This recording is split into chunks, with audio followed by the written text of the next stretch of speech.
Welcome everybody, man. This is Chili Willy, your favorite homeboy here in the Philippines. And you know what, man? The best podcast is going down Southeast Asia, anywhere in the world is WZWA. And don't miss an episode of it. Karlifornia and Jack, these guys are awesome.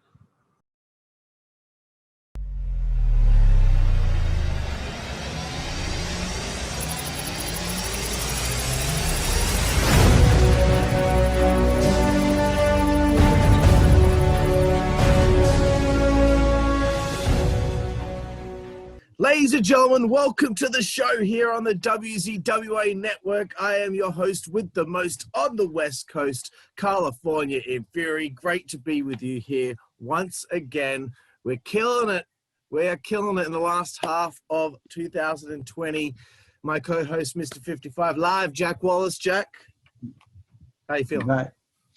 It's downhill stretch all the way down to down the final weeks of 2020. We've got so many interviews in the can that we're so excited to get out. I don't want to name any of the ones. I did post a little thing on the network page about a week ago with a bunch of names, but there's a few more after that list, and we're just going to. There is.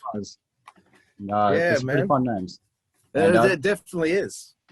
And one of those fun names, Jack, is here with us today. And I think this is the first time on the show, except for when we've been interviewing people from Australia, that we're talking to someone who's in the same time zone as us, Jack.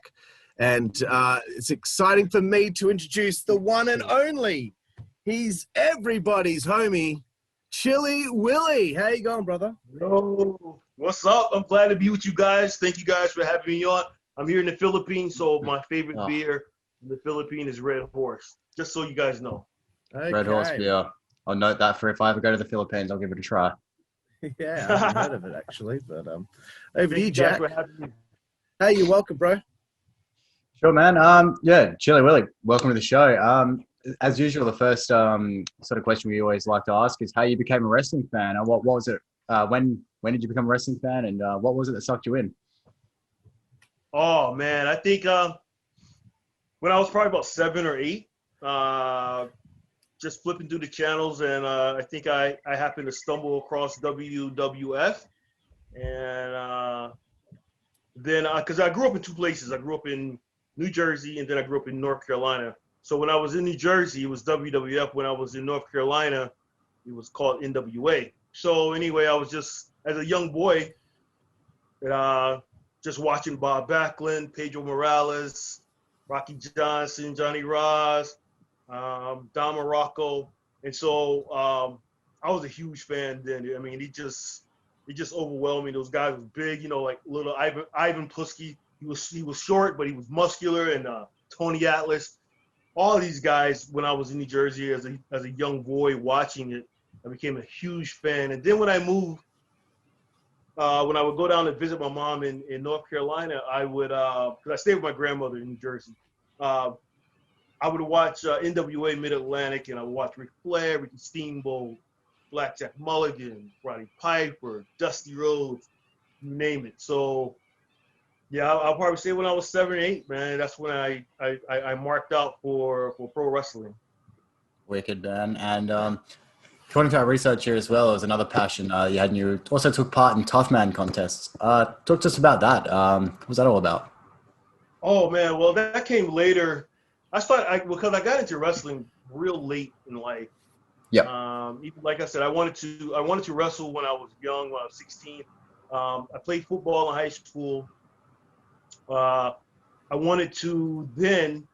We didn't have the internet, so we had the magazines, and so, I would see clips in the magazines where you can join wrestling school, like Killer Kowalski school, but that was too far from where I lived. I didn't have no money, so. At 16, 17, at 17, I graduated high school. I'll give you a backdrop. I graduated high school and moved back to New Jersey because I went to high school with my mom down in where my mother lived at in North Carolina. Moved back to New Jersey, worked a little bit, but then I got married when I was 19. Well, the first time that, the first time that I entered a pro wrestling ring, I tried out for Larry Sharp in Paulsboro, New Jersey, the Monster Factory. Yeah. It was on a Tuesday night tryout. So anyway, I didn't get into a wrestling ring. That was 1989. Just to show you how old I am. 1989. Wow. I didn't get into wrestling until 1997. Once I started wrestling, there was times when I like on the weekends when if I didn't have a show, I had to figure out how am I going to make money. You know, I had a full-time job, but I was moonlighting, doing a wrestling thing, and so the Tough Man competition came around in my area, and I signed up for it. You know, they said you can win $1,500. I thought you could win the whole $1,500, but there was 3 different weight classes, so you only get like each weight class, each winner wins $500 out of 3 weight classes: heavyweight, middleweight, lightweight, something like that. Try it out, and the first one I did was at a YMCA in North Carolina. And let me tell you something. It's 1 minute round, but 3 minutes. I mean 3 rounds, three rounds. So basically just 3 minutes. But if you never boxed before, the cardio will kill you. So I was thinking I'm wrestling. I'm jacked up a little bit, and I think I'm in pretty good shape. But when you start throwing them hands and nothing but hands, and you start getting hit, I was like, oh shit, what the hell? But I wound up beating the guy. The guy was bigger than me. I wound up beating him, got the 500. I said, oh, okay, I like this. So every time that I saw that there was a Tough Man competition in my state and I wasn't wrestling on that weekend, then I would go for it. And I think I did about 4. I think I did 4, if I'm not mistaken. And yeah, I won all 4 of them. All of them. Awesome, bro. Undefeated. That's awesome, man. Yeah. So obviously, sorry, go on. No, I said it was tough, but I did. I won all 4. So. Yeah. No, that's good shit. That's good shit. So wind back the clock a little bit, man. So how was it that you got into the business? And who was it that trained you? How was the process sort of breaking in and sort of finding your feet in a wrestling ring? Well, like I said, 19 when I started. First time I tried out was in Paulsboro, New Jersey. And I was so happy to try out that I had a singlet that I bought. Funny story. And the singlet, it had the Nike sign on the leg, I think on the left leg or whatever, left part of the leg or right leg, I'm not sure. So anyway, I put the singlet on backwards, went into the ring, and did a tryout for Larry Sharp in the Monster Factory. And he told me, it's okay. You just need to,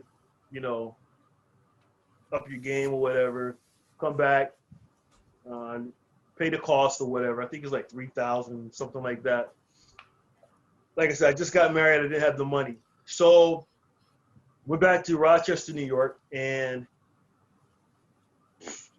I lived there until I moved to North Carolina in 1996.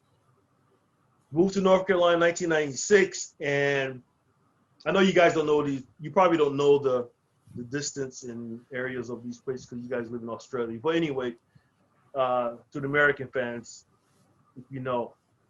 So I tried out in 1996 for WCW. Oh, wow. Power Plant. Oh, God. Amazing. Yeah. I stayed with a friend. I had a friend stay. They let me stay with them in Atlanta, in Tucker, Georgia, right outside Atlanta. And I said I want to try out for this WCW wrestling, and so I tried out. It was a 3-day tryout. About 30 guys there, and the Sarge, Buddy Lee, Buddy Parker. Yeah. He was the trainer, and then you had guys that come in. Like your trainee guys like Hardbody Harrison, guys like Johnny Swinger, and then you had like they were like I guess they were called like the mid carders because you had your main carders like Chris Benoit, Steven Regal, and all those guys. They would come in later. So anyway, Hardbody and some of the other guys, they would come in and they would, as we trying out, they would work out with us, try to motivate us. It was a 3-day tryout. And I don't know how many squats, how many push-ups, sit-ups.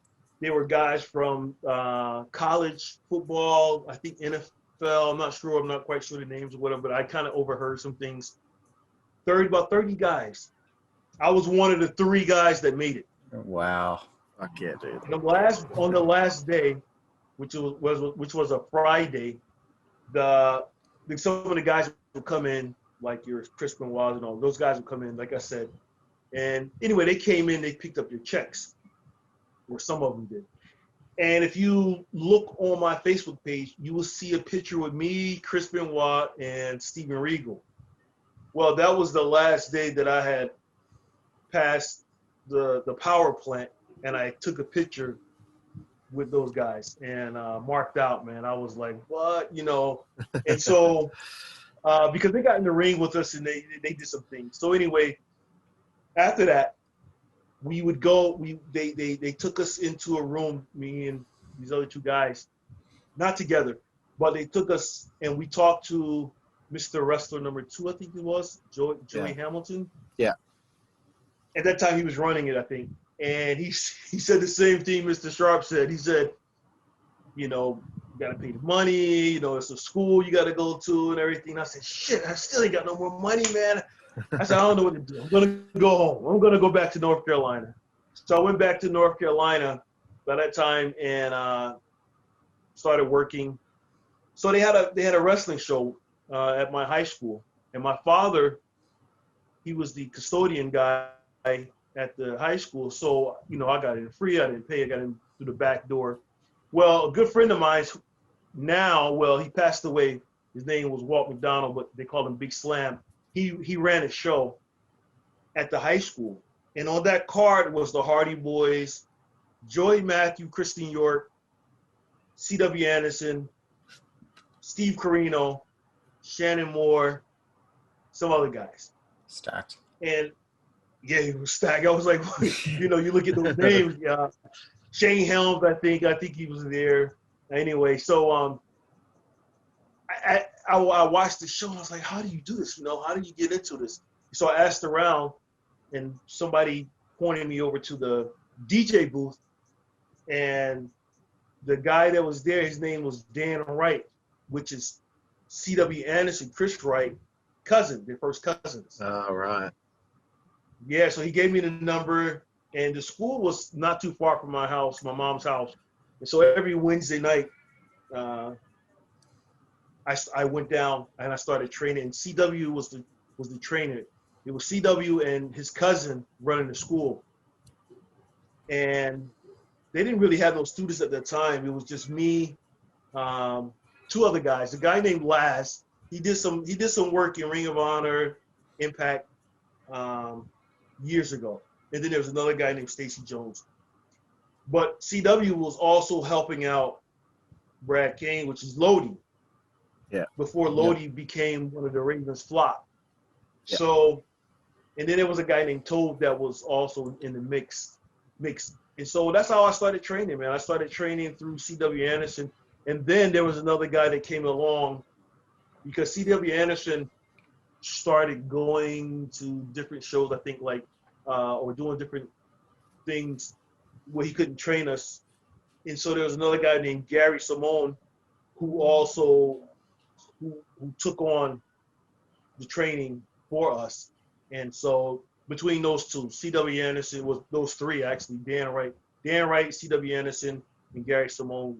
But C.W. Anderson was the one who started me out and pretty much did most of my training. Awesome, that's awesome, man. Yeah, we've had a few people on the show that have crossed paths with CW, and I know at some point early next year we're going to hopefully get him on the show to talk about all that. Yeah, it's awesome.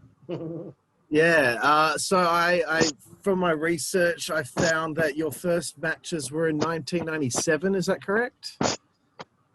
Yeah, I think it was 1997. I think it was not too long after I started training, actually. It was like I said, there was a guy named Gary Simone. They called him Big Trucker, the Mad Trucker. And he did some work, some indie work, not indie work, but dark matches in WWE years ago.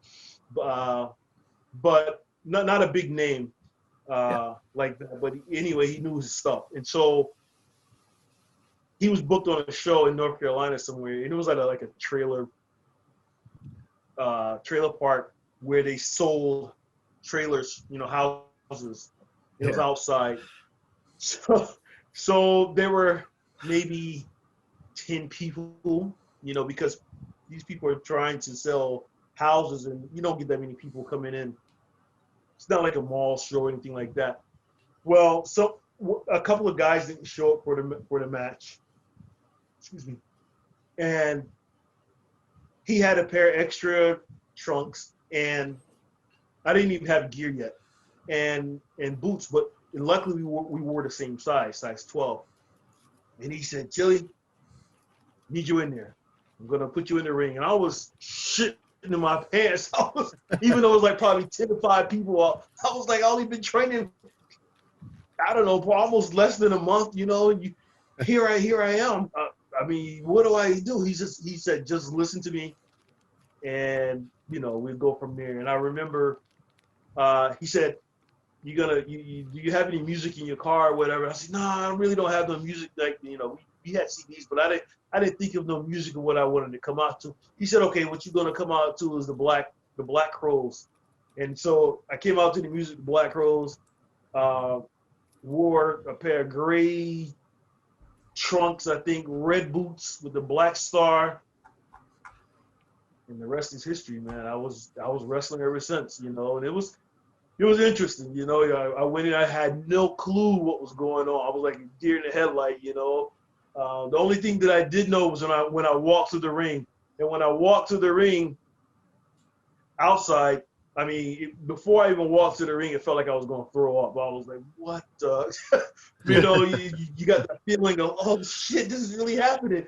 This is stuff that I've been watching on television, watching Jimmy Snuka and Bob Backlund walk to the ring and Ric Flair. And here I am, And, I got in there and I guess did what I had to do. And I don't even remember the match, really. It was just, I just know I got my ass kicked. I was getting my ass kicked. That's all I know. That's awesome, man. It's so prevalent with a lot of our interviews that a lot of guys' first matches end up being because they were just thrust into this thing at the last second because someone didn't show up. So, yeah, everyone has a lot of similar stories, that's for sure. Yeah, exactly. So I wanted to fast forward a little bit in the timeline here and just ask you how you finally got noticed and or signed by ECW. Was it C.W. Anderson having a little bit of influence there? Oh yeah. We like I was working on the independent circuit, and just working certain matches and things like that. And I was working, sharing the locker room with some of your stars now, like, the Hardy Boys, like I said, Shane Helms, the Hurricane Helms, and C.W. Anderson, Steve Carino, and things like that. And, I remember doing a show, just quick story. We did a show somewhere in Mount Airy, North Carolina, and there was 3 people in the crowd. We're not even talking about the people that was doing concession. 3 people in the crowd. And so, like I said, you got guys like, and the Hardy Boys was on this show, Shane Helms, CW, a bunch of guys. I'm just starting out really, doing a couple of months or maybe a year or 2 into the business. And we do a battle royal because there's only 3 people in the crowd. Well, when you do things like that, you only show guys like that, they remember you and everything. And even though CW trained me, you know, he would look out for his students and things like that. And so we did another show, and I think we were at some bar for SCW, a guy named Grob out of North Carolina. He would book a lot of guys, a lot of talent guys from North Carolina, same names, you know, before they made it really big. And so we did a show, and it was in Durham somewhere, and I cut a promo, and Steve Carino and CW was there, and they said, man, we got to take you up. We have to take you with us to one of our shows, my ECW show. And mind you, I had no clue what ECW was. Oh, really? I think this was 2000, year 2000, 2001 or something. 2000, I think, year 2000. I had no clue what ECW was because I didn't follow it because I didn't have, I guess, the certain type of cable that would bring in ECW. I just didn't know what it was. I think it was on the Sunshine Network or something like that. Yeah, I kind of knew Paul Dangerously because he was in, you know, Mid-Atlantic and things like that, WCW or whatever. And so I kind of knew that name, but I didn't know that he was the owner or whatever. I didn't know who Tommy Dreamer was. Didn't know who Sandman was. Didn't know who New Jack was. Didn't know who nobody was. I didn't know who he. Well, when I was training, there was a guy named Toad that was helping. Also got into the business. He also wanted to go because he wanted to go to ECW first. I think he brought CW to an ECW show. This guy named Toad. Yeah. Well, they did a tryout, and CW was the one who got booked. And so the whole time, though, before that, Toad would talk about the Dudleys, you know, Devon and Bubba Ray. I had no clue who these guys was. So anyway, they invite me to a show, I think in Washington, D.C., and I just sat back and just, you know, I was carrying bags. I think I was just hanging out with CW and Steve. No, it was in North Carolina, Asheboro. So I went to one of the shows, and I was standing by the table, the autograph signing, and a kid come up to me and said, "Can I get your autograph?" And I never forget this. And New Jack, he probably won't never forget. He probably don't remember this, but he didn't even know me. He didn't get crazy with me or anything like that. He just told the kid, he said, "Hey, he ain't with us." He don't work for ECW. he just standing over there. I didn't say anything. I was like, okay, all right, you know, it's a show. This is theirs. I ain't got shit to do with it, you know. But that weekend they did a show in a couple places, I think North Carolina. So anyway, they would have tryouts or workouts, should I say. They would have workouts before their show. And I would get in the ring and I work out with those guys. You know, some of the guys, like the ring guys or whatever. But that wasn't until later. I think how I got on, was, like I said, CW and Steve Carino introduced me to the guys. Well, they had some shenanigans going on in a hotel one night. And there was a bunch of boys in the room, and then there were some females in the room, and you know how that went. Yeah. So I was there. I was also there, and the shenanigans went on. And let's just say they were cool too. Willy, they was like, "Yo, man, this guy's cool." You know, Jack Victory, those guys. They were like, he's pretty cool. And so I think the next day or the next week or whatever, I started doing a workout with them. And then after the workout, I think it was in Virginia, Tommy said, he booked me. He said, you can wrestle the first match with like a dark match with Julio De Niro, great guy. And I was shitting in my pants because it was a large crowd. This was like the largest crowd I've ever been in front of. And then, you know, you got guys like Raven, Just Incredible, and those guys in the back. And I'm like, oh, snap, you know? And so I was the curtain jerker. You know, I was a curtain jerker for a long time, for just about all my career in ECW till I got with Balls. And you know, and I didn't mind, man. I was just glad to wrestle, and I did my charisma was great. You know, it was good. I would come out dancing and things like that. So, and people didn't know who I was, and the ECW crowd will let you know that they don't know you, because if you fuck up, they'll be like, "Who the fuck are you? Who the fuck are you?" So I was like, man, I had heard that at the show before, and I was like, I don't want that. So at least I said, if I can't wrestle that good, at least I can dance and they said, where you want to be billed from? I said, let's just say I'm billed from here, from Virginia, West Virginia, or Richmond, Virginia, wherever we were at. And that's how I got the name everyone's homeboy, because every town that I go to, I would say that I'm from that town. So that was right. Okay. Yeah. And so, you know, I did the match with Julio. Julio carried me. Man, let me tell you, just about everybody I've been in the ring with carried my black ass. They carried me because I was like a deer to him, like, bro. I mean, I can wrestle. Don't get me wrong. I could do pretty good. Now I'm much better. But, you know, back then I was so green, and I was so naive when it came to in-ring psychology and knowing everything. You know, I'm not one of these guys that get up here on a show, a podcast show, and be like, yeah, I was the shit. No, man, I suck. It was guys carrying my black ass. You know, what got me over was my look. You know, I took a little bit of pride in. I didn't come in, you know, because when you don't wear a t-shirt, your body has to look decent. You know, I wasn't no John Cena or no Ivan Putski, but I was pretty decent. I had a pretty decent body.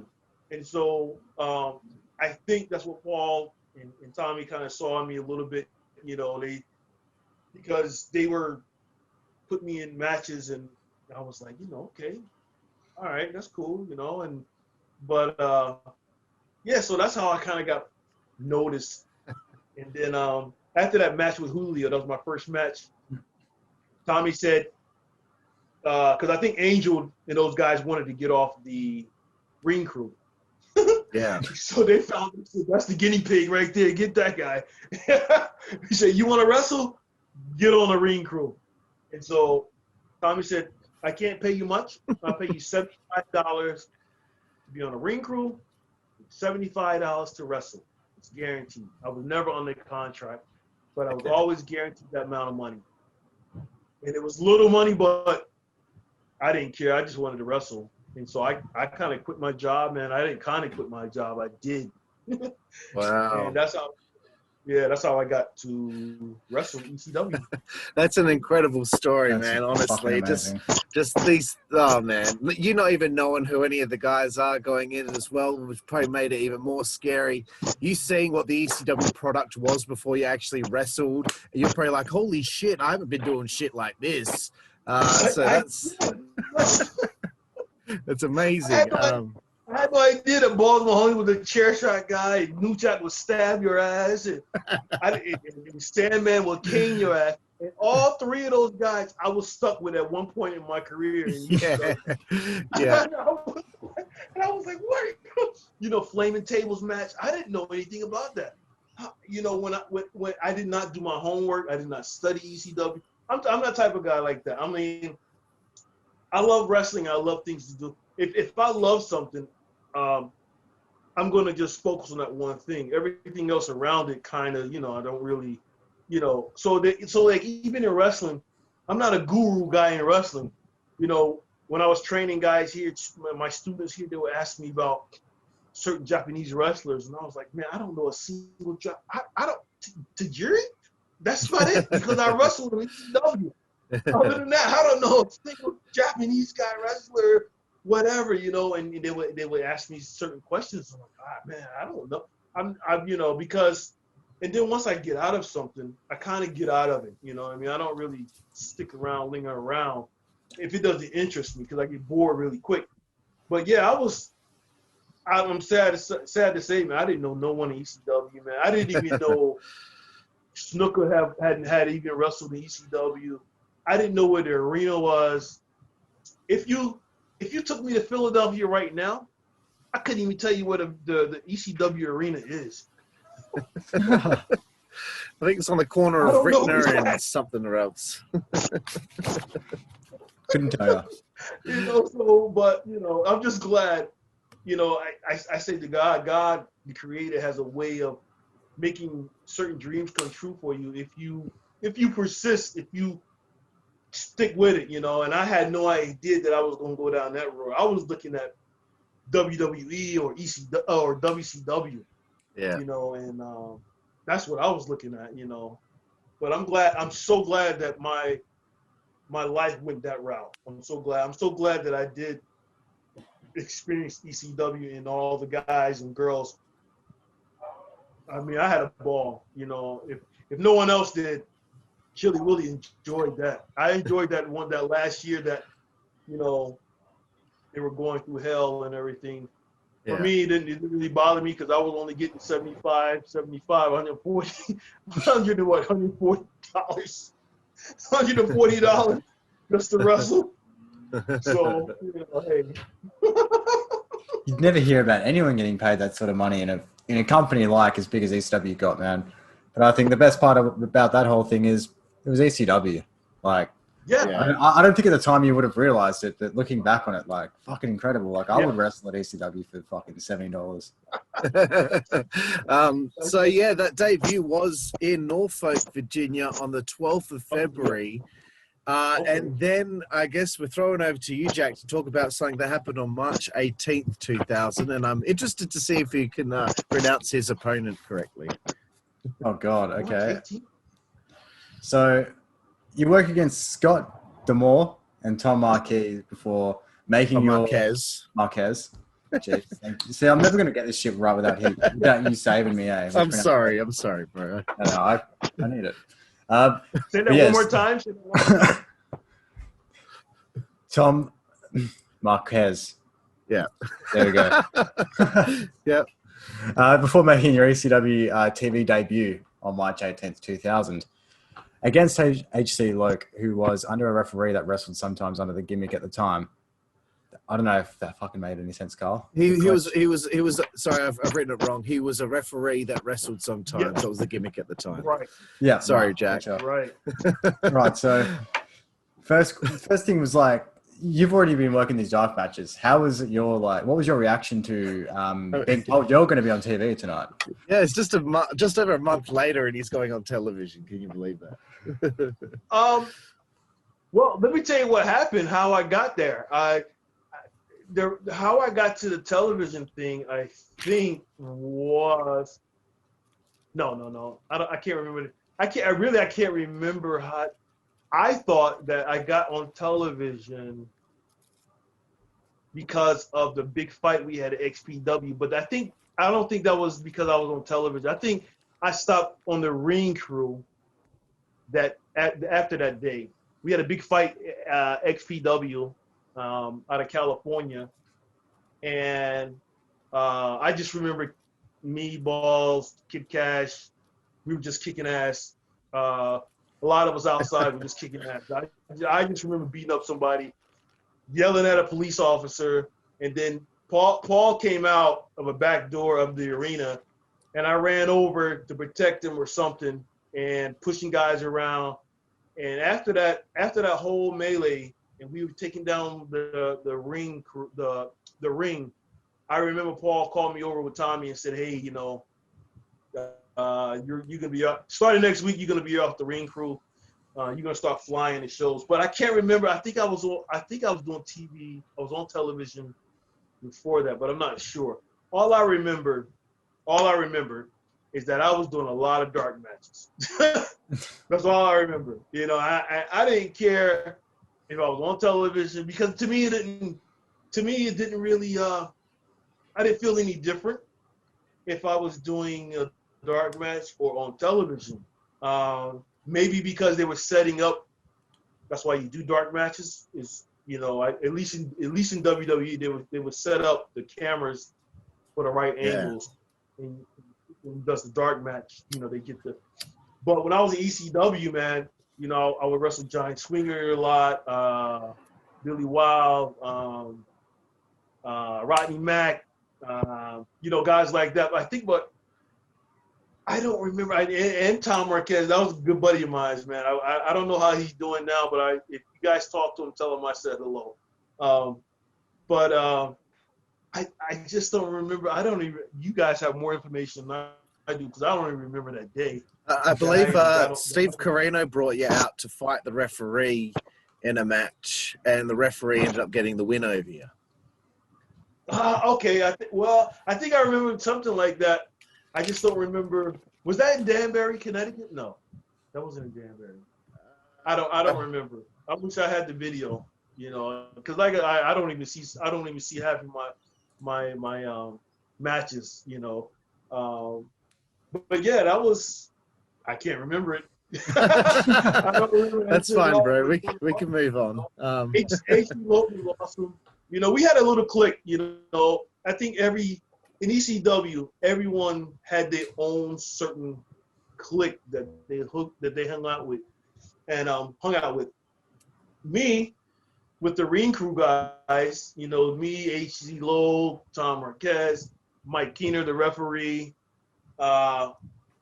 That was pretty much it. The guys like that was on the Ring Crew, and then you had guys like you know, Angel DeVito and all those guys, CW, Simon Diamond, those guys hang out, and then you had your other much top level guys, your stars, big stars like Rob Van Dam, New Jack, you know, and then you have.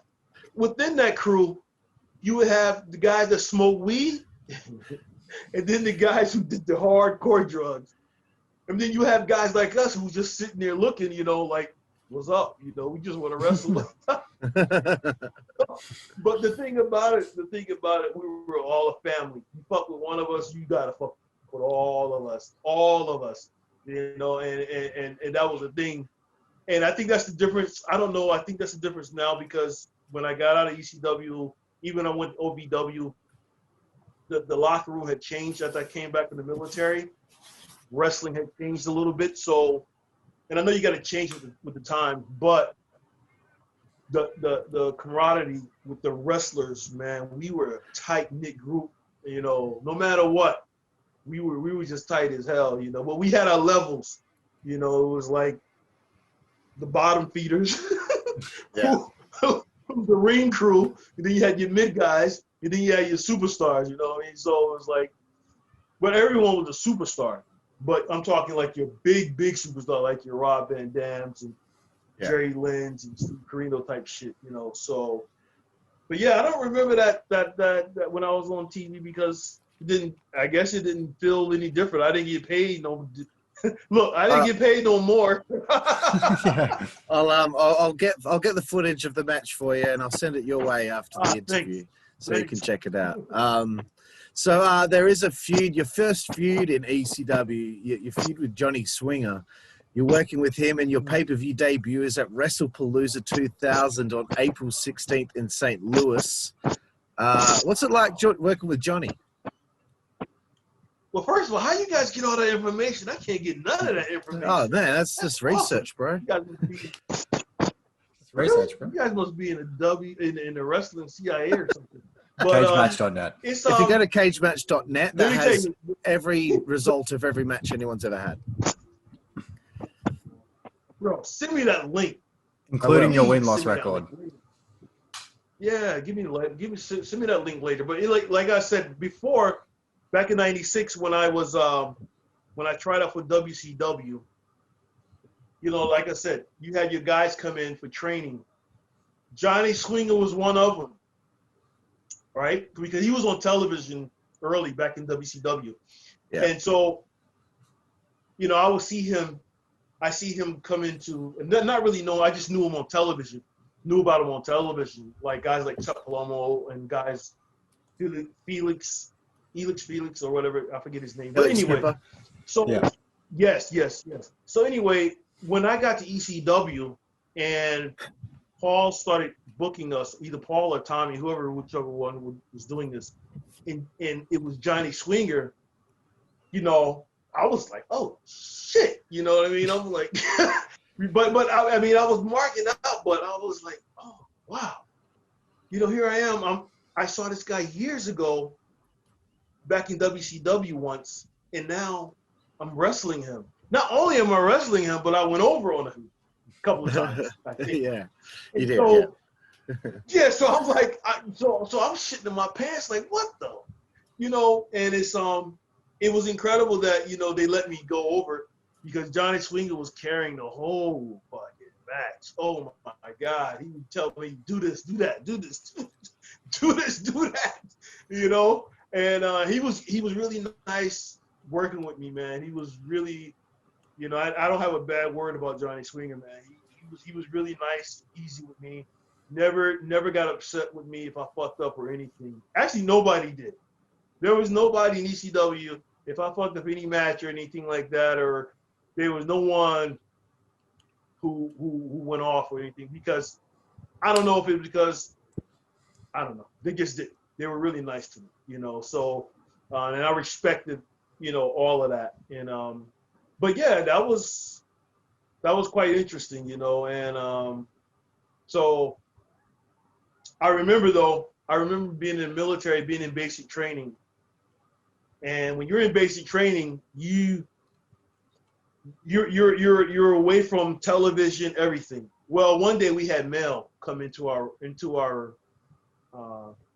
camp, and it was at nighttime when you get mail. And if you get some crazy ass letter and your drill sergeant see it, he's gonna make the whole platoon do push-ups and before you go to bed. Well, a magazine comes in, the Pro Wrestling magazine, Illustrated magazine came in. I forgot what year. But anyway, it had a picture of me over top on a second rope punching down on Johnny Swinger. And so when my drill sergeant saw that, he made a spectacle out of me. They loved it, but I was like, he pulled me out in front of everyone, in front of all my peers. I had to do push-ups. And then when we go to Chow Hall, the captains knew about it. It was like the whole battalion knew about it. And I was in Fort Drum, New York, but I was in this Fort Benning, Georgia. And so everyone knew by then that there was a wrestler in the battalion, and so I would do this one. But I got special care also. But yeah, I remember that. Like I said, Johnny Swinger was a good guy, man. Damn good guy. Wicked, man. I think he's who's he with now? He's with Impact Wrestling now. Okay. I don't even watch Impact. I can't even watch it. Neither do I. Johnny Swinger's still going strong, man. He's still going strong in Impact. That's awesome. I wanted to ask you about Steve Corino. What was your experience sort of working with him and being with him on the ECW roster? I know throughout 2000 he was a mainstay there, so it would have been awesome to sort of learn from during your first early year there at ECW. Yes, Steve Corino was, like I said, he got me into ECW, him and CW, and so I knew Steve on the independent circuit a little bit. Like I said, the first time I saw him was in my old high school before I started wrestling. But I used to wrestle with a guy, promotion in North Carolina, and Steve Corino's parents lived down there also.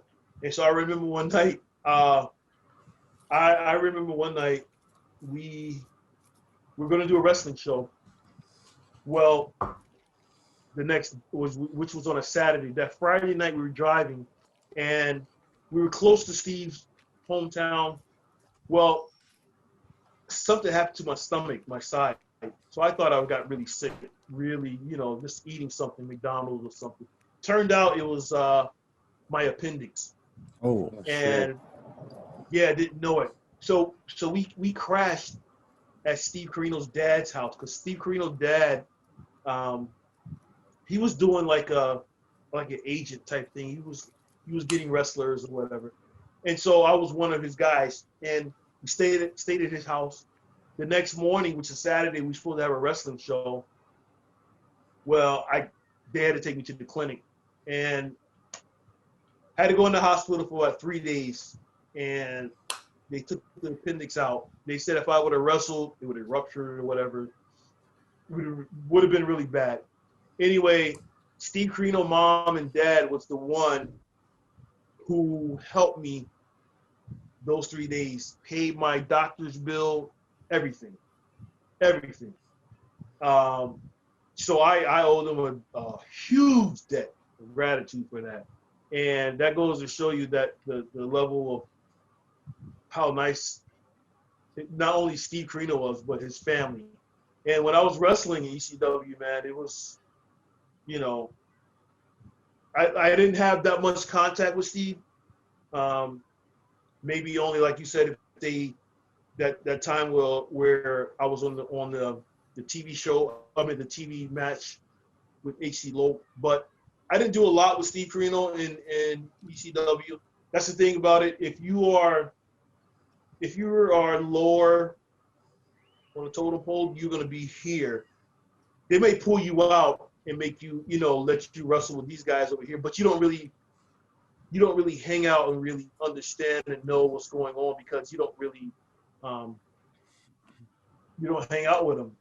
And Yep. so Steve Carino was like up here with all these guys, with the Jack Victories, Rob Van Dam, Just Incredible, guys like that.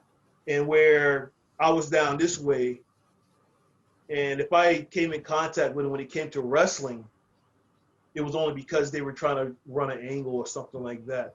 Yeah. And so, but I didn't really hang out. I didn't fly with them.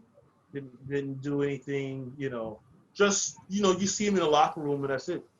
I knew my place. Like The Rock said, know your role. Fair enough, bro. Yeah. Yeah. Do you have any stories of any interactions with Paul Heyman, particularly during the time, around the time where there was issues with TNN that were evolving? What was your interaction with Paul Heyman around that time, and what was it like behind the scenes as issues with TNN were arising? I can't hear the last part when we're talking about ECW? Yeah, and the issues with TNN were arising. So what was that behind the scenes? Okay. Yeah. Like I said, I can't state it more. No, I can't explain it more because it's. You really have to understand that it's like a family. Okay, when you have children, and you have the children eat at this table here. If you have a big family reunion, and then the adults eat here. Not saying that we were children. It was just that the ring crew guys, we were taking orders pretty much from Tommy. Yeah, Tommy. Right. And so Paul, whatever he discussed with Tommy, then it would trickle down to us after Tommy would tell the other guys like Angel and CW and Chris and Steve Carino and all those guys. And so it was almost like we were the last to know. the ring crew guys, we would just like sit. We would either putting the ring up, or we are tearing it down, waiting to find out where we're going next. And so the only time I really had interaction with Paul really was when I first started, because Tommy introduced me to him, and then that time we had a fight in California, and he said that I'm gonna start flying, get off the ring crew, whatever, because he was really stoked about that. He was like, "You're a fighting motherfucker," or not. Well, he didn't say motherfucker. He probably said fucker. He said, "You're a fighting fucker," whatever.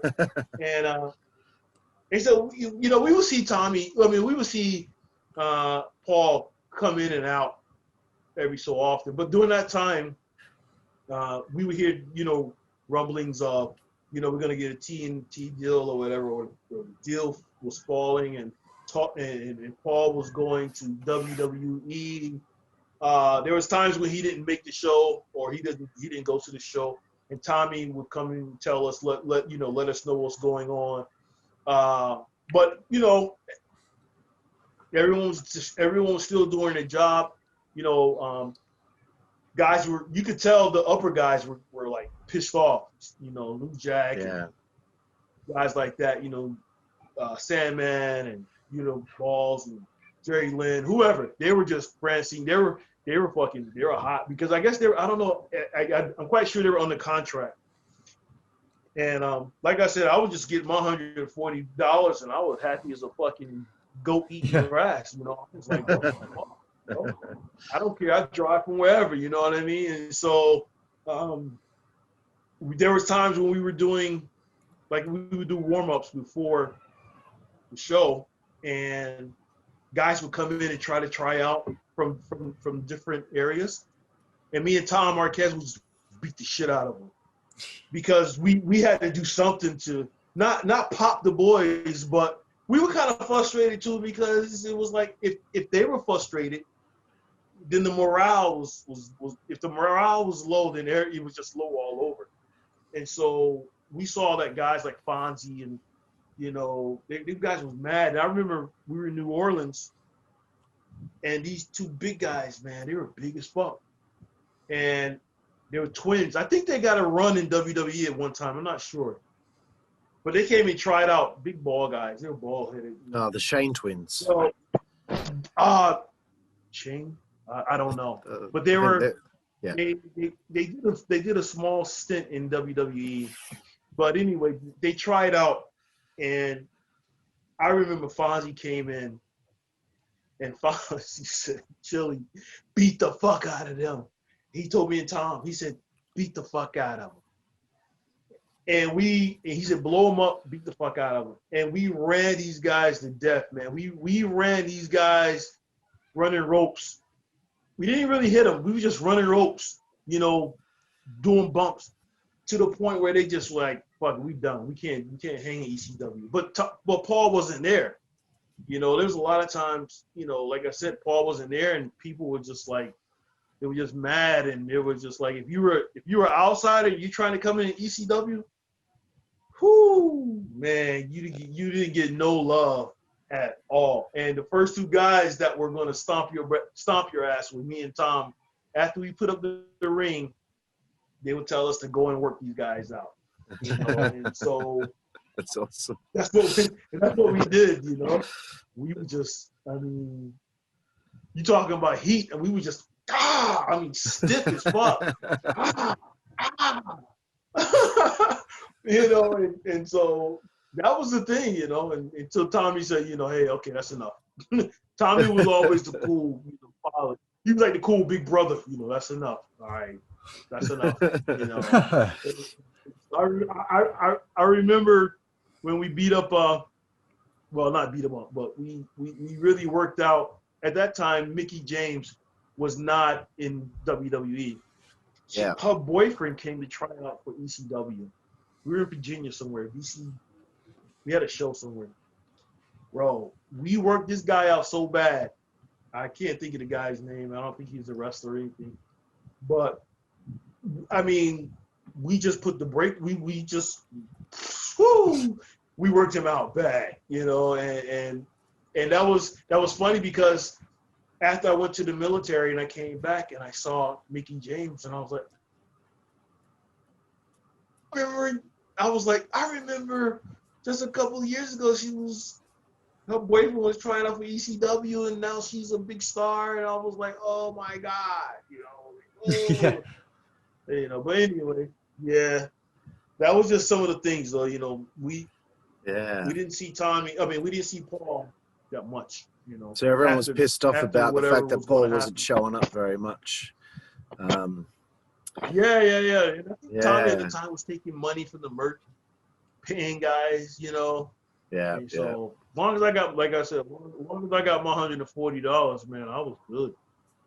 I know later on in 2000 you started to team with the Sandman a little bit. I just want to know if you had any funny Sandman stories, interactions with him, because he's always a funny guy. You know, Sandman taught me a lot also. He would lecture me a lot, you know, on certain things. him, Balls, and New Jack. You know, they would just tell me, you know, you need to be more confident in yourself and your ability and things like that. And but it wasn't a tag. All of my matches, if you go back and look, especially when if I tag with Balls, if I tag with, you know, I didn't ever really tag with New Jack. It was just more like a run-in. He would run in and beat up people, and I would just be there. Yeah. Yeah, man, it was sort of like the same thing. It wasn't like he was waiting on the outside of the ring, waiting for me to give him the hot tag. It was none of that bullshit, you know what I mean? Yeah. It was just more of, I would come down, or, you know, or I'm doing something, and he would just show up in the crowd, and you know, his music hit, and he just started clearing out the house. And so, but far as and then, like I said, once these matches would take place, and they would end. Like I said, these guys go back to their crew. I will go back to my crew. You know, as soon as we hit the dressing room, it's not like I would get in the dressing room and I hang around Sandman and say, hey, you know, I was everything. I ain't asking shit, you know. I didn't say how did I do. That's one thing I never said how was this or how was that. They're gonna tell you if your shit stink or if it was pretty good, you know. He would say, you know, this is what you need to do, blah blah blah blah. And so I didn't really have any funny stories with guys like that, you know. It's just if I saw something like when they had the show in Florida, and he was tanked out of his mind, and that was the show. He went out to the show and pants was hanging down, and he was just drunk. You know, I think we were there, and the Warlord was there. I don't know, he was just visiting or whatever. But Sandman was, I mean, he was just messed up, you know. So that was some funny things about him, you know. And then I think him and New Jack had a fight or something like that. I was in the locker room, saw that, you know.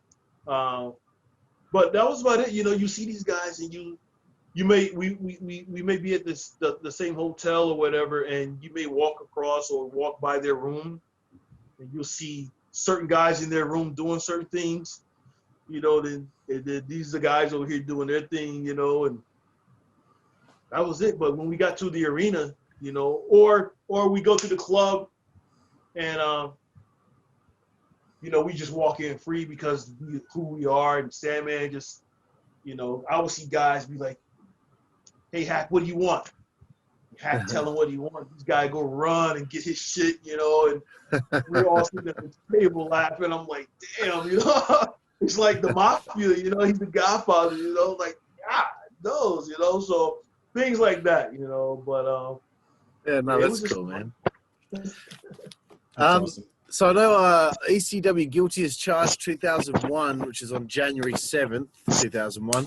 It's your final ECW appearance. You tag with Balls to face Simon Diamond and Johnny Swinger. Any memories of this and the final days of ECW? Was that at the was that in New York? Yeah, I think the Hammerstein. Yeah. Yeah, I remember doing that with them, because I think we also did I did one with Sandman also, but the one with Simon Diamond and Johnny Swinger, I think it was. Yeah, that was pretty cool. That was I enjoyed that, you know. And you know, Rhino come in. Rhino, let me tell you that, you know, he was an awesome guy. He's still a good friend of mine. And every now and then we talk on Facebook or whatever. But, you know, he really also helped me out a lot too. And so I enjoyed wrestling with him. Dawn Marie, when I was in the military, she would write me letters, and Simon Diamond, you know, they were really good. That's good nice. people, you know. And yeah, I mean, get ready to go to war, and they were like, you know, hey, Chili, be safe, blah blah blah blah. I was like, okay. And but yeah, tagging with Balls was awesome. You know, like I said, we didn't do like a real tag that, like, you know, he, like I said, he's on the outside waiting to get tagged in. It was just we would go and face the Baldies, or we face Simon Diamond and those guys, and it was just it was just a ball, man. You know, especially the one when we was in Chicago. I think that was my more memorable one. The flaming table match with the Baldies. Yeah, that would have been interesting. Yeah, that was a good, nice one, you know. And like I said, I had never did my research on the flaming tables. You know, I never seen Devon or Bubba them do anything, you know, because I didn't go back and watch. And so when they said in Chicago we're gonna do a flaming tables match, I was like, what? I was like, who's going? I thought I was going through the table because I was the young buck. And they said, no, idiot, you're not going through the table. I think DeVito said, do you see anybody else here with their shirt off? You're the only one walking with some tights and no shirt on. Do you really think you're going to go to a table? And I thought about it. I was like a deer in the headlight, staring at a headlight. I was like, yeah, you're right. I'm not going to the table. So seriously, I looked at all three of them. I was like, all three of them. I was like, Balls have on a T-shirt. Angel has on a T-shirt. DeVito has on a T-shirt. I'm the only one that don't have a T-shirt on. And I was like, okay, all right, yeah, so I'm not going to the table. And seriously, it was like almost 10 minutes before the match. I was really happy because I thought I was going through the table. I was like, oh shit, they're gonna put me through a fire. I said, oh no, I'm gonna get burned and everything. And I'd never seen the Dudley Boys do it or anything like that. I didn't know that was like a tradition. I was like, you know, okay. And so when we did it, you know, I was just like, I was trying to light my lighter, and I was like, this shit ain't light. I was like, Balls, it's not lighting. I got it. Whoosh. I said, okay, wow, you know, but, you know, that was just one of those times. That was good, you know. I just enjoyed it, you know, and I think the Baldy feud was probably one of my best that I enjoyed, you know, meatballs and everything like that. So those guys was fun to work with. Angel, anytime me and him would start wrestling or whatever, we take it through the crowd. I can tell him to do this and do that. He'll just do it or whatever, or he'll say do this and do that, you know. So yeah, that was pretty cool. You know, the one with Simon Diamond and Johnny Swinging, that was just like we go in, boom, boom, boom, Blue Meanie, and Rhino would just come in and just bam, you know. Yeah. So you know, that was cool, bro. And even Jasmine St. Clair, you know, when she was there, you know, I didn't even know who the fuck she was. I was like, they were like the porn star, Jasmine. And so I think someone, either Tom or either AC Lope, said something like, or either Mike Keener, I'm not quite sure. They were like, she's the one that did all those guys, you know, in the porn, did 100 guys or something like that. I said, really? That her? So, I was like, get the fuck out. So the time that me and Blue Meanie did our little thing there, and then I kissed him. No, I kissed her or something, and then I was supposed to kiss him. Yeah, you grabbed her and you kissed her, and then when you turned around, Meanie grabbed you and he kissed you. yes. I thought that was a funny shit, you know. But before going to the ring, I was like, that's Jasmine St. Clair. I said, shit, I wish after this show this shit can really get down, you know. I was like, no, I don't think that. I'm just a ring crew. Never know, bro. You never know. FD Jack. Yeah, so that shit was funny, man. We had good times like that, you know. Me and Rhino did pretty decent, you know, and he would help me out a lot. I don't know if Paul was trying to get me to go against him for something when it came to I think one time he had a television title or something. Yeah, man. But, we wrestled a couple of times. I'm not sure. Yeah. 3 nights ago, right? But I just had 3 nights ago, dude. I fucking opened a random episode of Hardcore TV or something. And I remember sitting on my PS4 controller, one of these, so like cross, fast forward. And I remember the first thing I saw as soon as I pressed play again was you whacking the fuck out of Rhino with a steel chair, dude. Like when you're sitting on the top rope, if you remember it. And it was just the most stiff chair shot ever. That was the first thing I saw watching. This is 3 nights ago. Very, very recent, man. And and I ended up watching the rest of the match, man. It was fucking wicked. So I wanted to chime in and just tell you that story there, man, because that was a little funny moment I had a couple of nights ago because I just saw the chair shot and I was like, holy fucking shit. Like, no wonder it's banned in wrestling now. Wow, I don't remember that. I just remember me and him wrestling one time one-on-one. We had a wrestling match in St. Paul. No, not St. Paul. It was in Minnesota at the university. I remember that. But I don't remember the match. You know, I just remember me and him wrestling a couple times there. You know, I don't know if it was a couple of times, but there. And then I remember also wrestling Scotty D'Amore, the guy who's he's in charge of Impact. You know, in Toledo. So, you know, like I said, you know, we will go in certain towns and Paul and Tommy or whoever's in charge, you know, would let me go over on these guys. And it was like, wow, you know, Mike Bell, you know, Rodney Mack, you know, he was a really good guy. You know, he would help me out a lot also, man. Big Rodney. So yeah, I was a curtain jerker. I was enjoying my curtain jerk time in ECW. I loved it. You know, I had no problems with it. Awesome, man. That's great to hear. And some fucking awesome stories that you've been telling us about your time in ECW. How did you find out that ECW was going under? I know that everyone in ECW seems to have their own little sort of story on how they found out and how it all went. Yeah, like I said, you know, the word came down to us all, and that it was really going under. We were hearing it for weeks, but then, I never forget. I think one of the last shows, if not the last show, Tommy said, because I was flying at that time, they were booking me to fly to the show, because before that, I would drive from North Carolina to Philadelphia to pick up Mike Keenan, the referee. From Philadelphia, I would drive all the way. We would drive together to Long Island to pick up the ECW truck. Park my car there, pick up the truck, and drive wherever we had to drive to a show.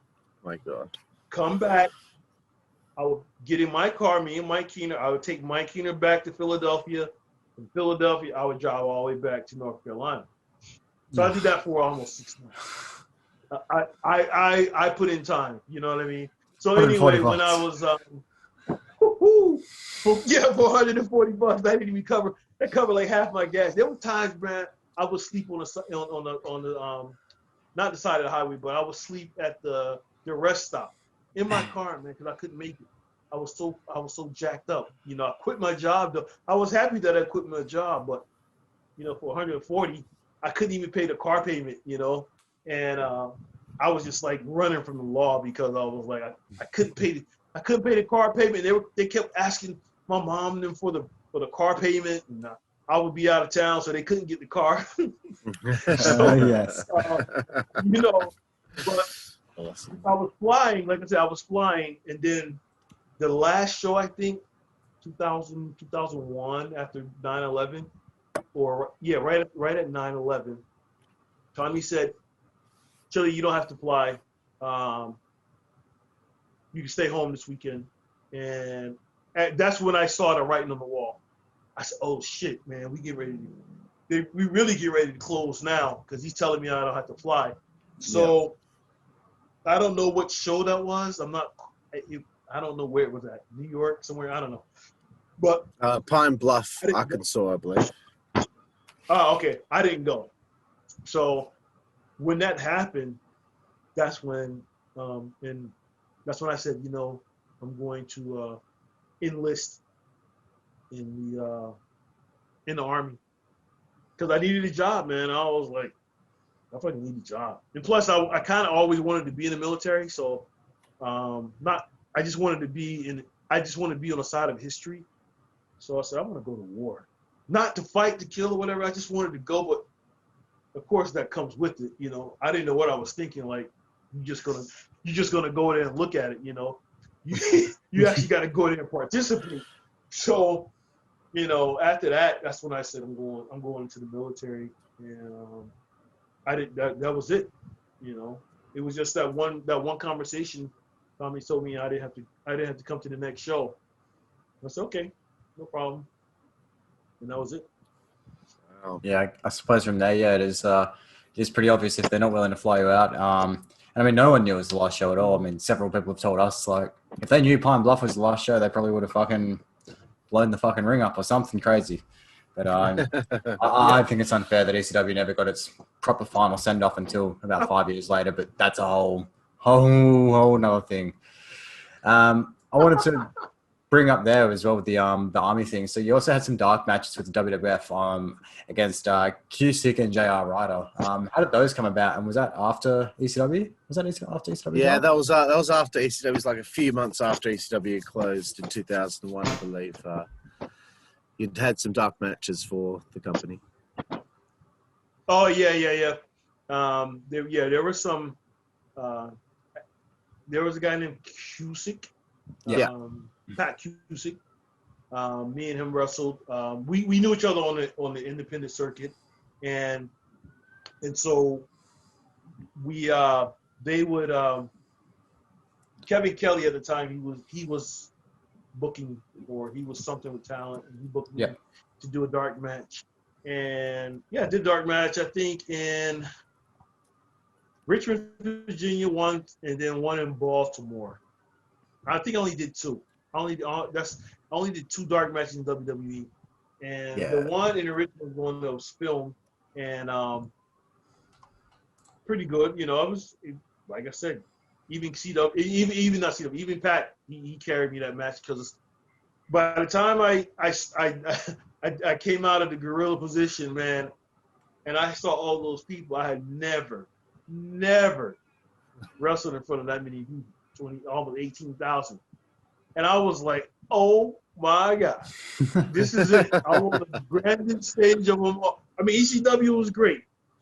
Don't get me wrong. But this is the creme de la creme. So I was like, as soon as I walked out and I heard the music, and I was like, oh my, I'm dancing, but my mind is saying, God damn, look at all these people. I couldn't even concentrate. I forgot everything that was going on in the match, what we were supposed to do. I said, the only thing I know that's comfortable is I can shake a little bit, and then I went down the ramp. I almost slipped and fell a little bit, and then I got on top of the rope and did something, and I was like, oh my God.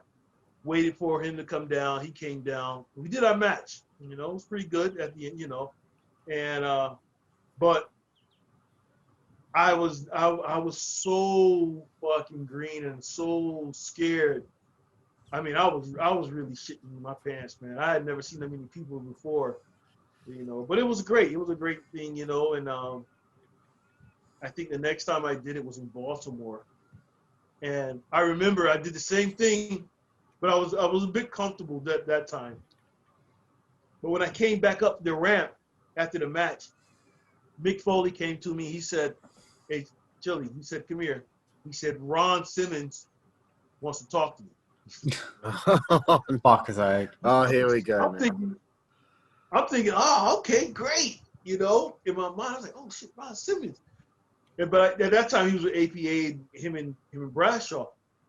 And so I get to the back and by the monitor, and there's a bunch of people there, a bunch of wrestlers. Jeff Hardy was there, and whoever, Test, I think he was still in there. Anyway, So I walk over, and everyone's quiet. And this is right after my match. And Ron and Mick Foley go, "Ron," and he looks at me. He turns around, look. He give me that look, and I'm looking. I'm like, well, okay, what's up? And Bradshaw standing behind him, and he goes, and so Ron Simmons goes, "What the hell was that? What the hell was that dancing for?" He said, "I've been in the wrestling for 20-something years. For black people or something not to come out here and dance and jigaboo. Who told you to do that?" So Oh my gosh. happiness, my happiness for seeing him was like turned to like, oh shit. Like, okay, I'm not a punk, you know. Yeah, I'm kind of I'm kind of green to this wrestling thing. I said, but if we're gonna fight here, we're gonna fight. I just gonna get my ass kicked. I don't care, but I'm gonna fight this motherfucker. So I was like, I didn't say nothing, but I was like, who the fuck you talking to? In my mind, like, who the fuck you talking to? You ain't my dad, you know. But I was listening to what he was saying. But then I looked over his shoulder, it was fucking Bradshaw and some other big guys. I was like, oh fuck, they about to kick my ass. So he said, I don't understand. He said, you know, and he used to start talking, looking over my shoulder, looking at other wrestlers.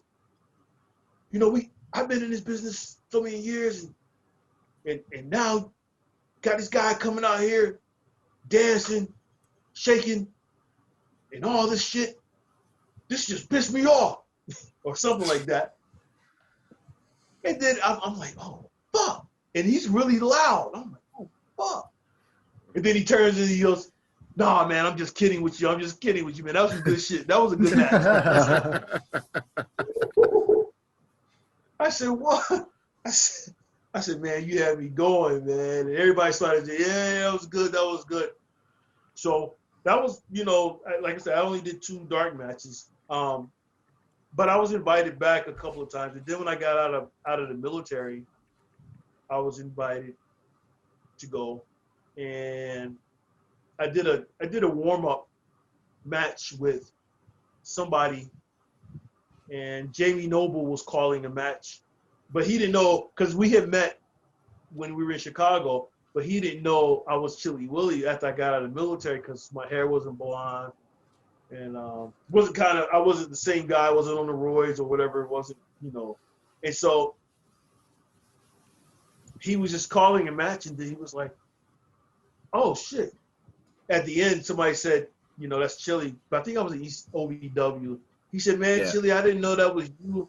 He said, if I would have known that was you, and you that was in the ring, I would have gave you more, I would have called more spots for you or whatever. So, but yeah, that was my time there. You know, I might be getting my time mixed up a little bit if I was in OVW or not. I think I was out of OVW. I can't remember. No. Yeah, I think you might have been in. Before OVW. Yeah. Yeah. I think I was even there before OVW. And so I was still in the military, and then once that happened, they signed me to a developmental in OVW. I think. Yeah. I can't remember. Yeah. So speaking of you being in the Army, I just wanted to ask you one question about what were some of the scariest moments that you encountered whilst being in the Army? Oh shit.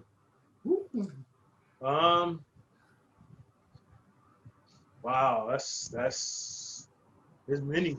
You know, we would I was in infantry out of Fort Drum, New York, and when the war started in 2003, we only went as a company, not as a platoon. So our company, you know, each company has about 3 or 4 platoons, and when we went to Iraq, we were split up into sections where each squad would be embedded with certain different special forces unit. And so I was embedded with the special forces unit ODA 90924 something anyway, these guys were out of Fort Carson in Colorado, and they were like your A-team. They were like your real life A-team. And so we were in a safe house.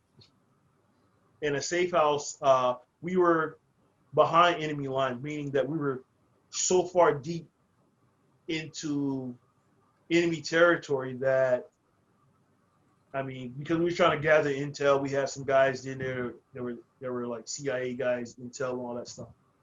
We were just, our squad, which was probably about 7 guys, were just like the security for these, not security, but we were like security for these guys at night, because those guys really needed to sleep, and then during the day they can go out and do whatever they need to do. So we were like the bitch boys, but they tear off our name tags, they tear off our ranks. We could grow beards and everything, so we looked just like an SF guy, special force guy. And we fight along them and everything. We just like them, except we didn't have the training and we don't have the rank and all that, and the intel that they have. And so when we were at this house, this safe house, we would get bombed or get attacked, not bombed. We would get attacked every night, probably, let's say 5:30, 6 o'clock in the evening. Because at that time, I think it was during Ramadan or whatever, they were fast in the daytime, and then at nighttime they could eat or whatever. So these guys would come out, and we were right next to a cemetery. So our wall was a cemetery, then our big house, and we had Kurdish fighters to help us also, because the Kurds and the Iraqi guys didn't like each other, but they would help us.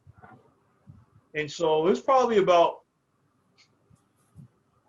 40 of us at this big house, spread out. But like I said, every night around 5:30, we get attacked.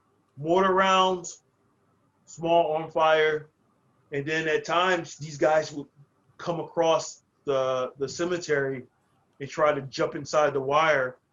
And if they would have got inside, you know, that's where we are. So we would fight, man, every night, at least for almost 45 days. So during that time, that was probably the scariest time when I was in Iraq. Because before you get to Iraq, you know, once you get to Iraq, or before you get to Iraq, you station down in Qatar to get intel and get your logistics and everything ready, the prep and everything, you know, and then they move you inside theater where the fighting actually going on.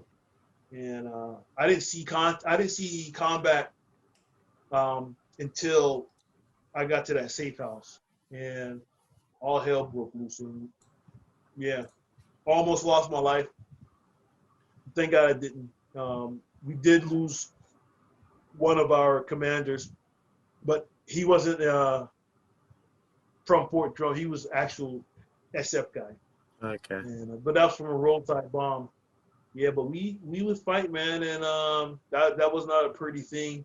You know, because a lot of people think, you know, when you go in the military, oh, I want to kill. You know, before that, you know, we had these young guys, because when I went into the military, I was already 31 years old back in 2002. I was 31. And so I was already an older guy. I had already wrestled ECW. You know, before that, I was already married. You know, so I already kind of had a life and career going on before that. But when you go into the military, you got young guys who are 17, 18. They've never seen anything. You know, they half of these guys never even had a real fight. And so I was like, I really don't want to go to war now. You know, I just would have came into the military because I ain't have no money, I ain't have no job. But I don't want to I don't want to go over there, man. You know, and start, you know. But when you get there, shit happens, and it's something, man, to have a bullet come at you. Yeah, I can imagine that would be scary shit. When you hear that shit, that is no joke. I'll tell anybody, that's it ain't no fun in that shit. I don't care if you try to be gangster. I don't care what. If someone, and then you see him, you see the guy shooting at you, But you can't see his face because his face is covered. Only thing you see, and they're saying, "Oh, whatever the fuck they said." And this, and then you see you hear the mortar rounds coming, and then the RPGs. That's some shit that I don't never want to experience again, ever. Yeah. I don't never want to experience that shit again. I don't wish that on no one. To all the soldiers all over the world, kudos to you. I've been there, done that, but it's not a cool thing. You got guys who tough guys here. It's not like MMA fighting. It's not like boxing. It's not like wrestling. You got tough guys here. You guys here that can, fight. They fit. But man, when you in war, that's a whole different animal right there. That's a whole different game right there. So there was a lot of, and then seeing people that you contribute to killing, and then you see their bodies laying. You that fuck with your psyche. Yeah. It still fucks with me. So maybe because I don't remember a lot of things, but I remember that. I can't remember those matches that you just called, but I can remember the times that I shot my weapon. I can remember the time, I can remember that time when that mortar round almost hit me. I can remember when those shrapnel hit me. I can remember having a gunfight here, a gunfight there. Running. I was on the QRF team, Quick Reaction Force. Running, trying to save buddies. So it's one of those things. It's just one of those things. I can't explain it, but I'm just glad that I'm here, and I'm glad I can talk about it now. Some things it still get to me if I see certain movies. Yeah. And I say, okay, all right, I remember that. Like the movie, the one they had with the Benghazi. They're talking about the Benghazi movie. I can't think what it was. I don't know. It wasn't 12 Strong, but it was when they talk about the Benghazi, the incident, and those guys coming through the cemetery. I said that shit's true. That's some true shit right there. You gotta shoot the mortar up. You gotta shoot the mortar guys. They have to shoot the mortar illumination up so that you can see how many people are coming at your ass. Because if you don't have that, you're just like in the dark, And so that movie called 13 Hours. Yes, there you go. That's how my shit was. Right. That's exactly. I haven't watched that before. I'll watch that tonight. Oh man, that's how my shit was. Similar to that. We stuck at a safe house and these people are coming around us. Boom, boom, boom. And so and like I said, thank God we had the Kurdish Peshmerga guys fighting with us because the motherfuckers were some hardcore fighters. So when I hear things about what's going on in Syria and things like that, and I hear about the Kurds, man, let me tell you something. I don't know if political was going on, but them were some hardcore fighters. Fought with them. So I seen them run down some motherfuckers, run them down, and so it's a game, but it's a fucked up game because it's political and it's just all. Yeah, I can imagine. After I came back, I was like, what? Why did I even go? Why did we even go there? Iraq had nothing to do with 9/11. Why did we even go there? But anyway, that's what happened. And after I got hurt, because I got hit with some shrapnel. I got hurt. I was sent to one of Saddam's palace, and there you had internet, but it wasn't like internet now. But how every day I would check my internet, check my email, and then I would get messages from wrestlers, and then Paul Heyman actually messaged me, and he said, because I wasn't thinking about going back into the military after I got hurt. I just thought I was going to heal, and once I heal, I'll go back in, re-sign up again, go back to the fighting. So this particular day, Paul, I see it, and Paul says, "Hey, Chili, when you get out of the military, if you get out of the military, give me a call. I got something for you." So when you see that, you know, you're like, okay, what? Paul Heyman? You know, because I was getting messages from Rob Van Dam, I was getting messages from Ryan, I was getting messages.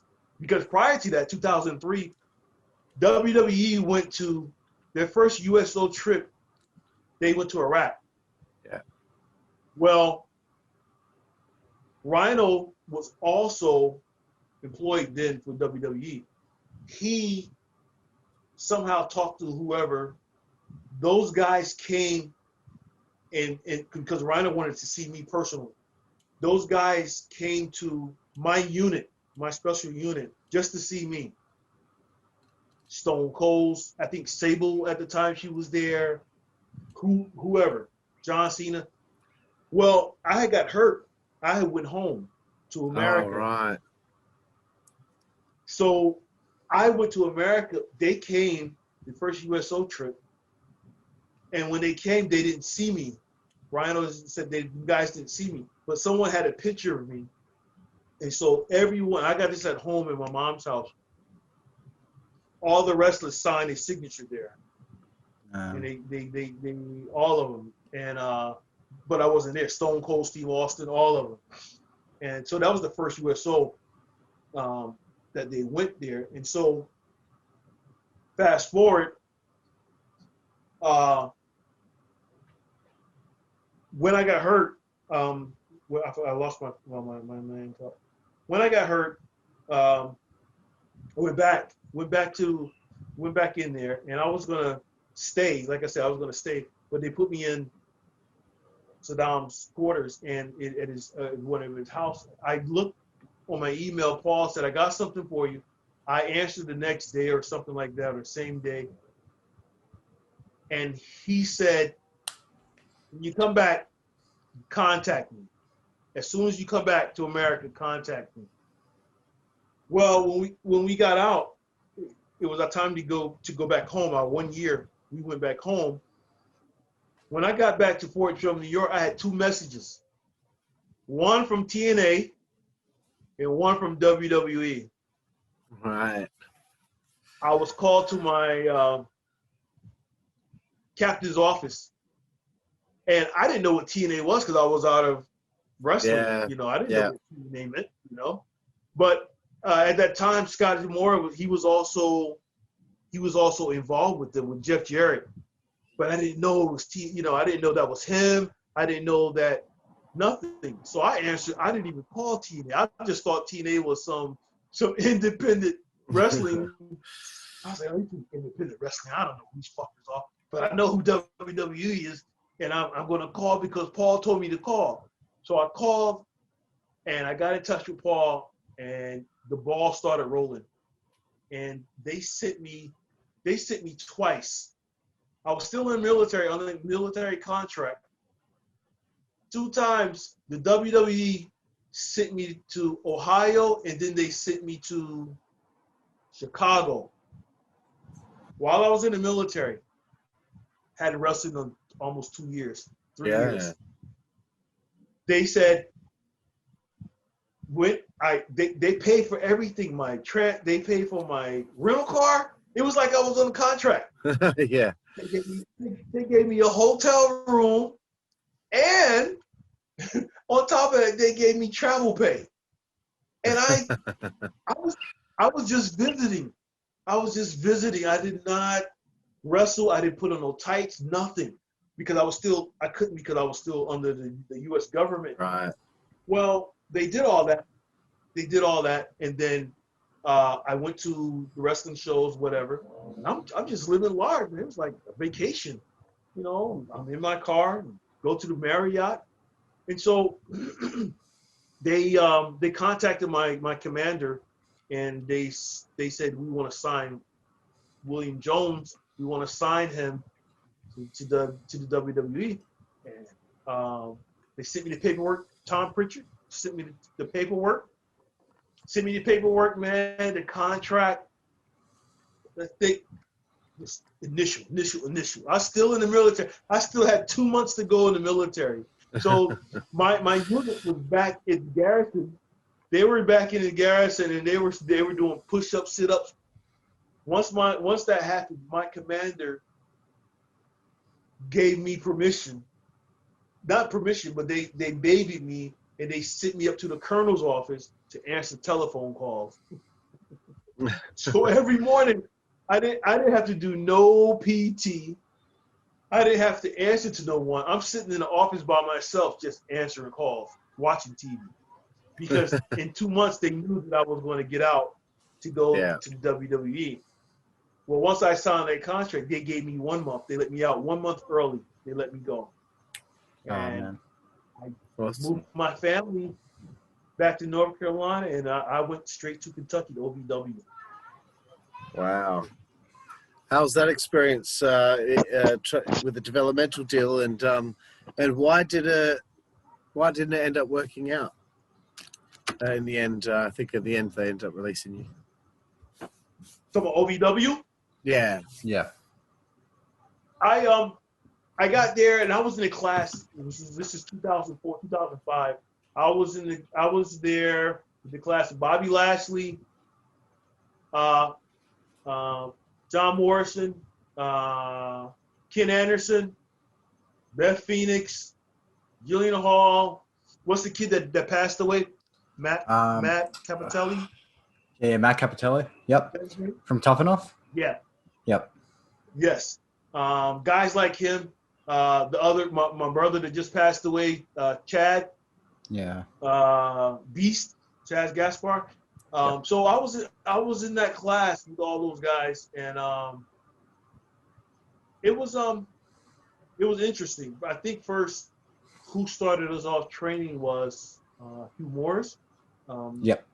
And after Hugh, it was Lance Storm, and then Tommy Dreamer would come in, and then some of the stars would come in sometimes, like Undertaker, Bubba Ray, and all those guys. They would come in sometimes, but and my man Boogeyman, he was there too. Elijah Burke, but it was interesting. It wasn't like I had expected, and my mind wasn't really focused on wrestling. Although the money was great, they had me on contract already as television, so I was getting television pay when some of the other guys were getting just developmental pay. Fuck. So I was making $1,444 a week. I have a paycheck at my mom's house. Damn. I have a paycheck stub at my mom's house. I can show you guys. And so I thought everyone was getting the same pay. I did not know that I was on a fast track. I thought, I'm down here just developing. Well, we training and shit like that. I'm not on the roids. I'm not taking steroids because I just got out of the military. So my body's like military shape, okay, but not TV wrestling. So when I met Vince McMahon right before I got signed, and he told me that. He said we had a face-to-face meeting. John Laurinaitis brought me into the office, and I'm sitting there talking to Vince. Johnny goes, "Hey, Chili, you gotta go beat the man. I'm gonna go beat the Vince." I said, "Okay." And I'm shitting my pants because I never really met Vince McMahon, even though I did dark matches. I never met him. So I get in there. It's just me and him sitting down, and Johnny Ace. And so Vince is eating a sandwich, and he's telling me, talking to me, asking me about the war and everything. I'm talking to him, and then he goes, "Well, you got to get your body in shape." He said, "We want you." He said, you have a nice story we can build on." He said, "But you got to get your body in shape, in television shape." So when I went to OVW, I was so out of shape, man. Ring shape and being outside the ring is two different in shapes. So got in there and, you know, just started working out and everything. And so one day we did a couple, they had us do a promo. Stephanie McMahon came in, Johnny Ace, and Paul Heyman. Well, Stephanie McMahon says to everybody, cut a promo. She said, cut a promo, everybody. So it was my turn to cut a promo. So I really didn't have a promo. So she said, before you cut a promo, tell me your experience in the war, about the war. And so I thought I was okay. I thought mentally I was all right. I started to tell the story, but then I started to say, you know, when my friend got killed, commander, I said, I started to break down and cry. Sure. And it just came out of nowhere. It just came out of fucking nowhere. And so I jumped out of the ring. I didn't know that that's what they wanted. That's what WWE would do. They would take a personal story of yours, they don't care how shitty it is, and they will use that, and they will build on that shit for your character. You know, you could be Carl the Mark Man, and let's say you had an accident, and you make a mistake and you kill someone or whatever, or they will take that story, and on Monday Night Raw, that will be your thing until they finish it. So after that, you know, Paul came in, he said, "You okay?" and everything. I said, I'm good. The next week, Paul goes in, he says, Chili, we want you to work with, we're gonna have Jim Cornette work with you and do an interview and everything, but we want you to tell your story again, what happened, but we want you to have emotion like you did when you were in front of Stephanie. And I was like, what? I said, I can't. That wasn't a thing that I practiced on. That shit that was some real shit, you know? And I was like, I can't do that. You know, I can't just.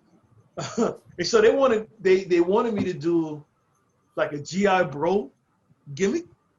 Right. And at that time, the guy, what's his name? They already had a thing in SmackDown with the Muslim guy was doing. Yeah, he was doing something. Yeah, they were doing a gimmick because he would come in also. He came into the OVW one time, and but we didn't have a match. But anyway, Paul pulled me to the side and he said, "We want you to do this army thing, this army gimmick." And so one time we were cutting promos for class, and it just didn't feel right. And I said, I told Paul, I said, I don't like this. Yes, I told him and Lance, I said, I don't like this army gimmick, because for me it was real. It wasn't fake. It wasn't. I couldn't.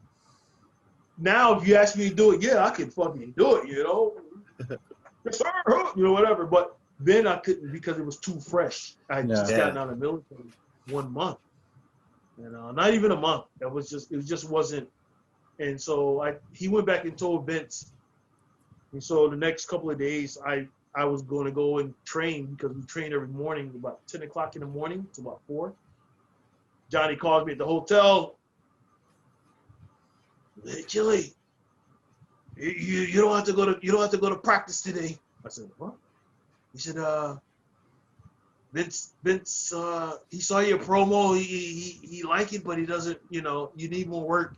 He goes, but what we can do is, you can go down to Puerto Rico.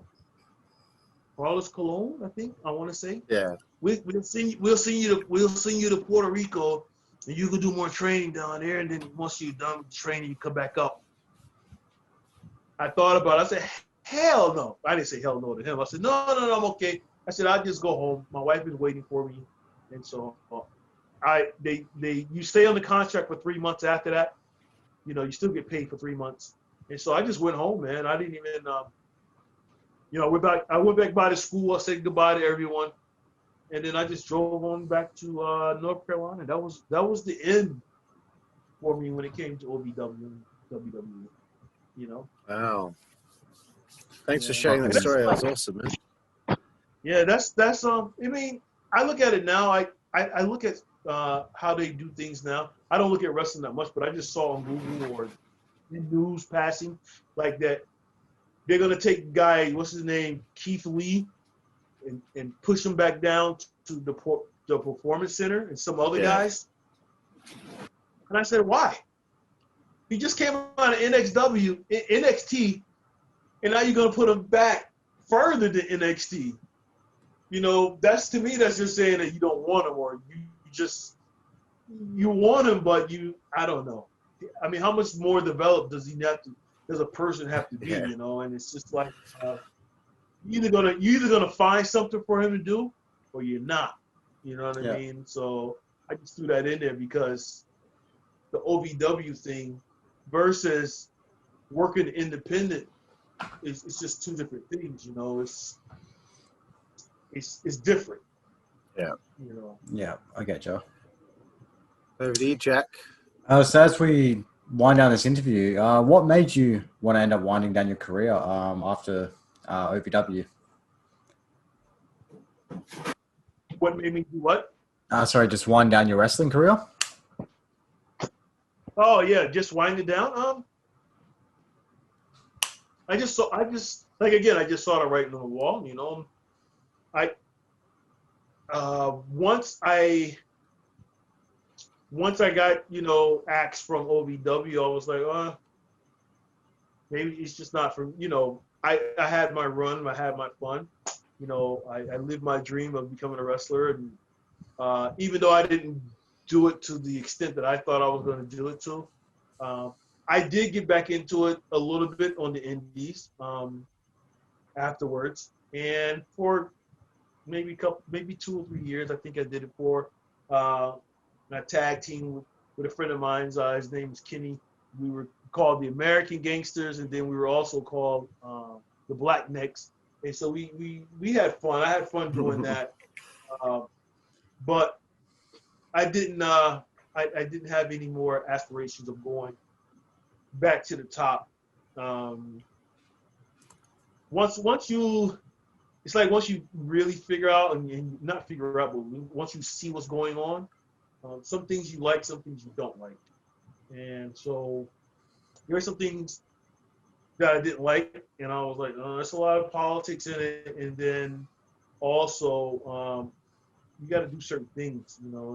And I was like, I'm tired of being told what to do, because in the military they already tell you what to do. So, and I was already on disability, so I said, well, I don't want to disrupt my disability for wrestling, and I knew I couldn't get back into that anyway. So I just said, you know, it's good, it's okay. I had my fun, and I'm happy with it. I'm glad that my life turned out the way it turned out. I have no complaints, you know, and I thank you guys for having me on, because you make it. You keep my name going out, you know, because I had no idea. Angel told me, he said, Chili, some guy, you know, this guy right here wants to interview you. And I was like, who, what? And so I was like, really, me? You want to interview me? You know, and I was like, you know, so I didn't really do much in my career. But, you know, I'm happy. I thank God for it. And to those who are still doing it, to guys who are still doing it, man, and the girls who are still doing it, you know, good luck to you, and keep it going, you know, as much as you can. And there's politics, there's shit, but you got to get around that, and you know, continue your dream and aspirations. So I'm just happy. Awesome, man. That's awesome. So was your final match against your trainer being C.W. Anderson? Was he my? Say again. Sorry, was your final match against C.W. Anderson? That was last year. Yeah, we did. I did a little thing under the mask called Blackzilla, and that was last year for a friend of mine. And yeah, probably so, pretty much. You know, and you know, I train people here and there are some students I had here back in 2017 that I trained here in the Philippines, and a great bunch of people here, kids here that are eager to learn, and I had about 25 students, and so I trained them. Within 10 months, I had to train them because one of the guys that was supposed to have been the promoter, blowing smoke up everyone's ass, said that they were going to be on television, but you got to have them ready in this amount of time. So I said 10 months. That's impossible. That's impossible to train someone off the streets in 10 months and have them be ready to go on television and to be flawless of everything. It never happened. But anyway, I tried. I got them ready. Did a show. Worked out pretty good. But I told them, I said, hey, this promoter guy, don't believe it. I said, I know all about that. Don't believe him, But anyway, it worked out. And some of the guys and girls are still wrestling. Some of them are not. And but the Philippine wrestling scene, up until the COVID, doing pretty good. You had 3 different organizations: PWR, MWF, WUW, and that crew came from the guys that I trained, which was AOW. So that's my stint here in the Philippines of helping and training people in wrestling. So if people come and ask me, I'll consult, do some wrestling consulting and training and help out as much as I can. So, but I thank you guys for helping me keep my name relevant.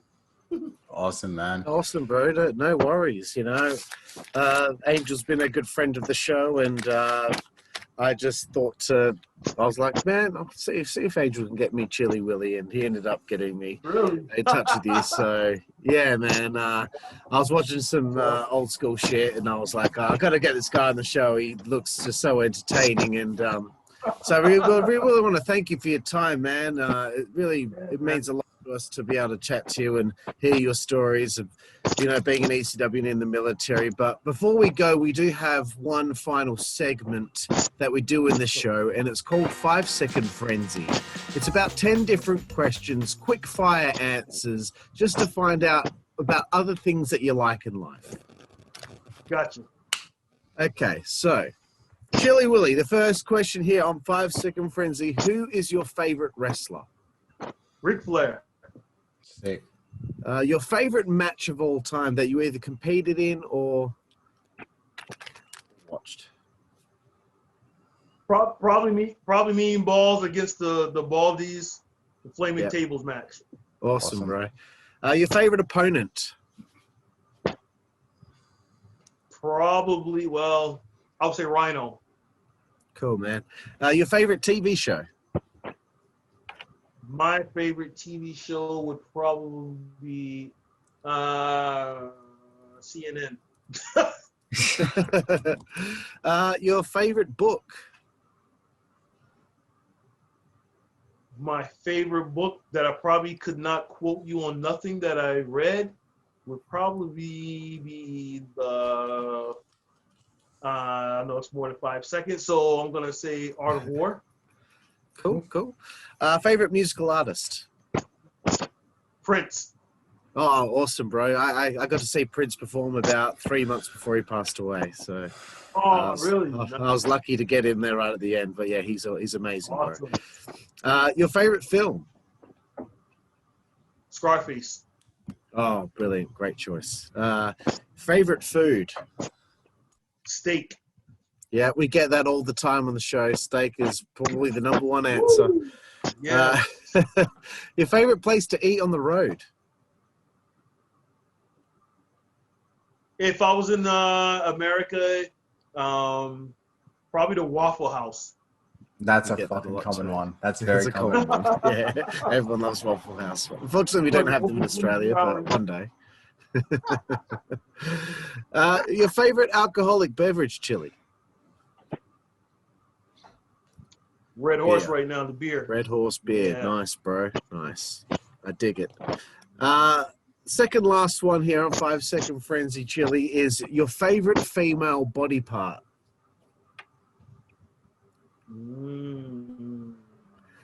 Wow.